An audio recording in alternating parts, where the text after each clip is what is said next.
I got the rest of the story. Sesame Place character refuses to acknowledge Black children. I got more video, I got more insight, more context. Here's the video.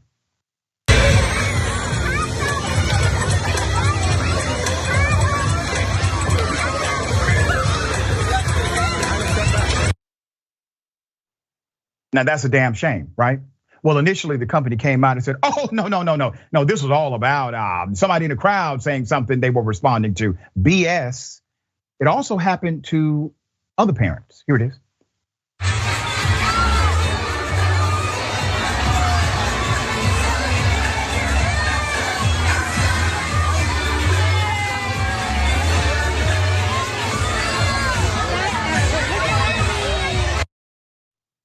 Yes, so it happened to children, obviously. Parents reported it, posted it on social media, made complaint to the company. So let me give you the background to this.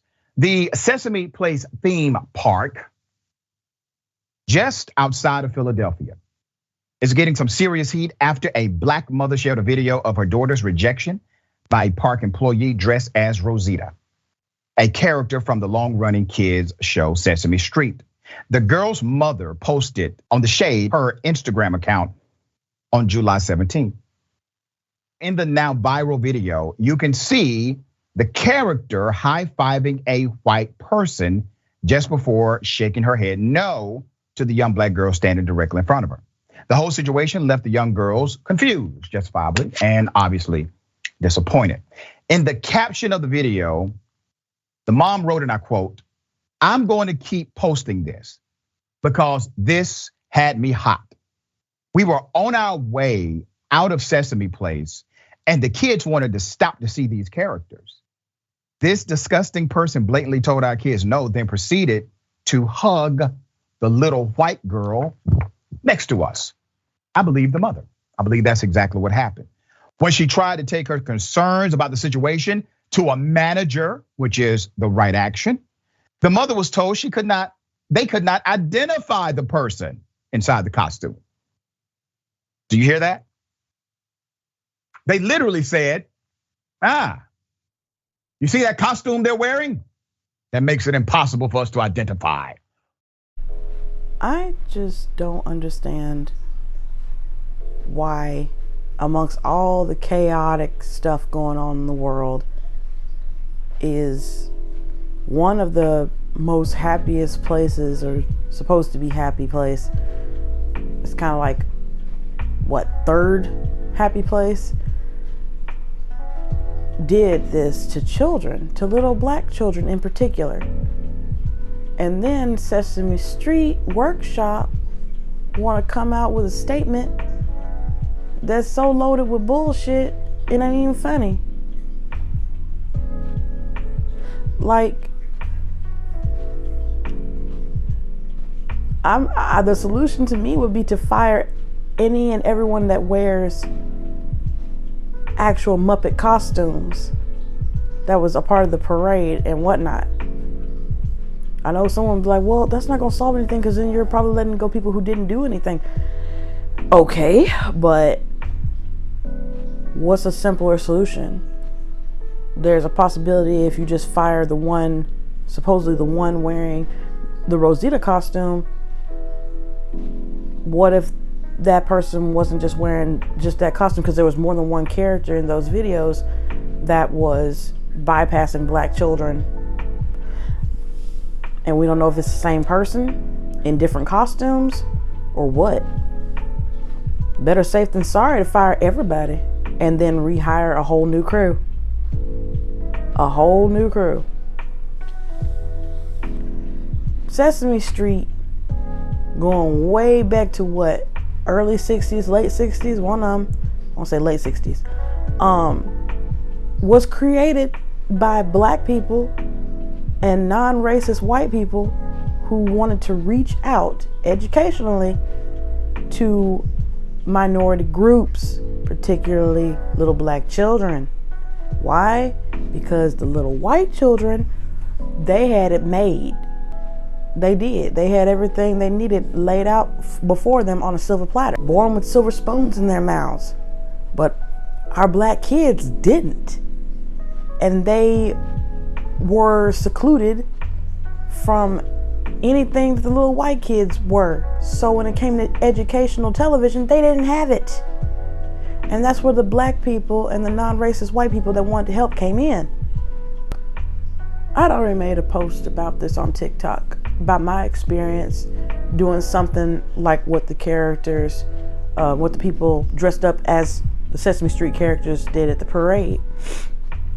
I was helping out a friend who babysat for this rich couple.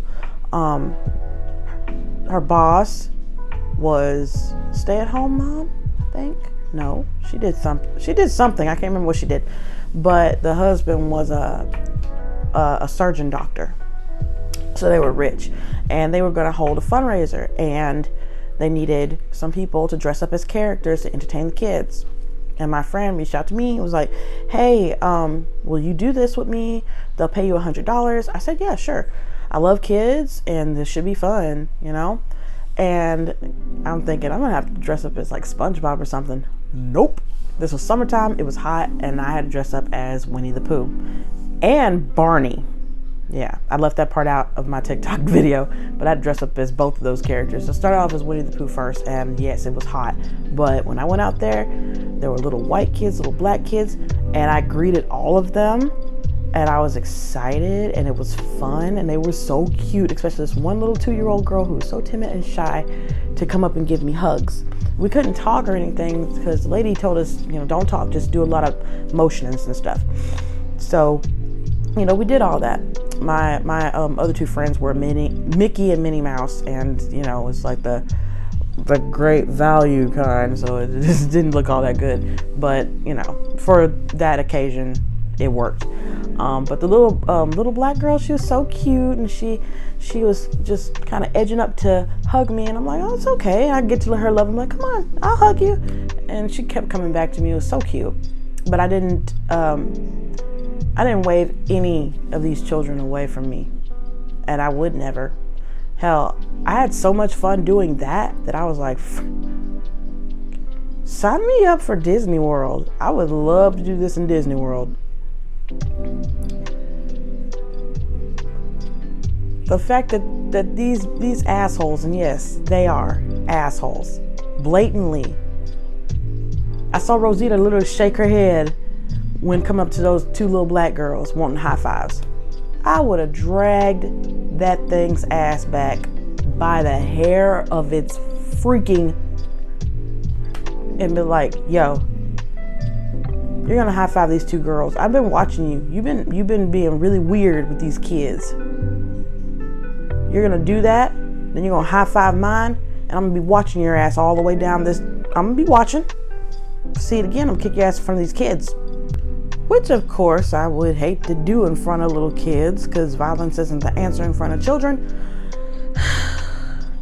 But when I get to that point, stuff come off as bullying, whatever, I can't help it.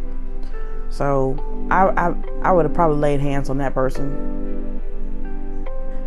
Even a parent physically heard whoever was in the Rosita costume say no to the girls and did this, and they swear up and down they couldn't see the girls. Really? Because I saw a TikToker break down a video play by play in slow-mo. You high-fived a white kid a little further before you got to these two black girls, and they were about the same height as those two black girls. Bullshit. Try again. And then, you know, when one of the parents complained, like you heard in the video, I'm like, so you telling us you don't know who's in the Rosita costume? When are y'all gonna stop lying? Stop lying. God, that's all. I'm sorry. I guess you can say I get irrationally irritated, but with everything happening today, this ain't even the cherry on top of the cake. It's not, but the kids And we unfortunately, we can't shield them from all the crazy shit going on in the world, but we can give them a space where they can just be kids and be happy, at least for a little while, you know? And for them to have done this to them, yeah, it's gonna scar them. It's gonna scar them. Honestly, if I could, I'd find these costumes, I'd don them, and I'd have a little session. Each character, for each character that did these kids wrong, I would put these costumes on, and I'd have a hug session or high five session, meet and greet, whatever. I hope that doesn't sound weird. I just wish I could make these kids feel better, because I'm like, they didn't deserve that. No child deserves that. I just feel whole costume crew need to be fired and replaced. Fired and replaced. Period. I don't know what y'all think. Put your thoughts in the comments below, because, I mean, something needs to be done.